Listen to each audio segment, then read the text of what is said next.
Kothamangalam circle സഹകരണ യൂണിയനിലേക്ക് നടന്ന തെരഞ്ഞെടുപ്പിൽ സഹകരണ സംരക്ഷണ മുന്നണി 11-ൽ 10 സീറ്റിലും വിജയിച്ചു.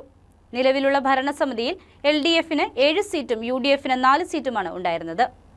UDF-ന്റെ കൈവശമുണ്ടായിരുന്ന ഇതര സംഘങ്ങളുടെ ഭരണസമിതിയും മറ്റ് ഇതര ജീവനക്കാരുടെ സീറ്റും വനിതാ സംവരണ സീറ്റും LDF തിരിച്ചുപിടിച്ചു. KK Sivan, Eldhose Paul, AS Balakrishnan, Ullas K Raj, Manil Kurian, IB KV, Nirmala Mohanan, Binoy KK, Najeema Nasar, Saheer Kottapparambil എന്നിവർ എതിരില്ലാതെ തെരഞ്ഞെടുക്കപ്പെട്ടു. സഹകരണ സംരക്ഷണ മുന്നണിയുടെ വിജയത്തിനായി പ്രവർത്തിച്ച എല്ലാ സഹകാരികൾക്കും തെരഞ്ഞെടുപ്പ് പ്രവർത്തനത്തിന് മേൽനോട്ടം വഹിച്ച എല്ലാ ഡിപ്പാർട്ട്മെന്റ് ഉദ്യോഗസ്ഥർക്കും സർക്കിൾ സഹകരണ യൂണിയൻ ചെയർമാൻ KK ശിവൻ നന്ദി അറിയിച്ചു.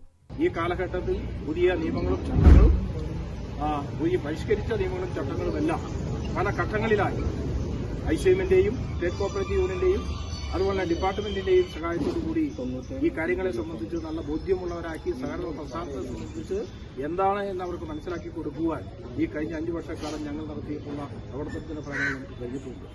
അതിൽ ഇവിടെ പ്രതിപക്ഷത്തിന്റെ 4 പേരുണ്ടായിരുന്നു. ഒരു വിയോജിപ്പും ഈ തീരുമാനത്തിന്റെ കാര്യത്തിലും നടപ്പാക്കുന്ന കാര്യത്തിലും അവരുടെ ഭാഗത്തുണ്ടായിരുന്നു. തീർച്ചയായും ഞാൻ അവരെ അഭിനന്ദിക്കുക. ഞങ്ങളോടൊപ്പം അവരും ഈ കാര്യത്തെ സംബന്ധിച്ച് സഹകരിച്ചിട്ടുണ്ട്. അപ്പോൾ നമ്മൾ കൂട്ടായി നടത്തില്ല, സഹകാരികൾ കൂട്ടായി നടത്തിയിട്ടുള്ള ഈ പ്രവർത്തനത്തിൽ അഭിമാനിക്കാവുന്ന വിജയം നമുക്ക് കൈവരിക്കാൻ കഴിഞ്ഞിട്ടുണ്ട്. News desk KCV news.